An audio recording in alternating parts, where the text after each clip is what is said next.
Hello friends. Mutton కూరకి, తలకాయ కూరకి, బోటి కూరకి నాకు ఒక అభినాభావ సంబంధం ఉందన్నమాట. ఇవి ఇంట్లో వండుతున్నారంటే నేను ఇంటి బయట ఉండే టైపు. అది స్మెల్ చూస్తేనే యా అనుకునే టైప్ నేను. కానీ మీట్ లేకపోతే ముద్ద దిగదు అనుకునే బ్యాచ్ మా ప్రశాంత్ అనమాట. ఆపోజిట్స్ అట్రాక్ట్ అంటారు కదా, అందుకేనేమో. నేను రిలేషన్‌షిప్‌లో ఉన్నప్పుడు మా మమ్మీ దగ్గరికెళ్ళి సరదాగా మమ్మీ ఒకసారి నాకు బోటి కూర ఎట్లా వండాలో నేర్పిస్తావా అంది. మా మమ్మీకి మ్యాటర్ అర్థమైపోయి ఓ సీరియస్ లుక్ ఇచ్చిందనమాట. అప్పుడు చూసింది ఆ స్టేర్ ఇంకా మర్చిపోలేదు నేను. ఆ రోజు వదిలేసిన రెసిపీ పెళ్ళైపోయిన తర్వాత ఇన్ని రోజులకి మళ్ళీ అడిగాననమాట ఎలా చేయాలని చెప్పి. ఒక్క చూపు చూసింది మళ్ళీ ఈసారి కూడా. కానీ రెసిపీ చెప్పింది మా మమ్మీ, మంచిదనమాట. రోజులు అలా మారిపోతాయి. ఓడలు బళ్ళవుతాయి, బండ్లోళ్ళు అవుతాయి అంటే ఏంటా అనుకున్నాను. ఇప్పుడు అర్థమవుతుంది.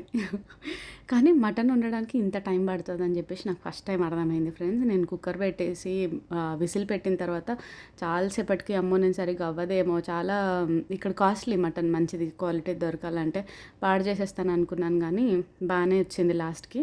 అంతే టైం పడుతుంది అని చెప్పేసి ప్రశు చెప్పాడనమాట. సో ఇలా వంట చేస్తుంటే అలా మధ్యలో వచ్చి ఓవర్ యాక్షన్ చేస్తాడు మా ప్రశు, అలవాటే తనకి. కానీ ఇట్లా ఎంజాయ్ చేస్తే మంచిగా అనిపిస్తుంది నాకు. సో దీంట్లో ఒక ట్రిక్ చెప్తాను మీకు.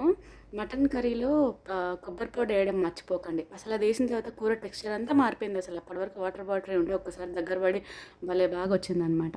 సో ఇలా నీట్గా ప్లేట్ సెట్ చేసిస్తే ప్రశు తిన్నాడు. ఉల్లిపాయలు లేకపోతే తెలంగాణలోకి ముద్ద దిగదుగా.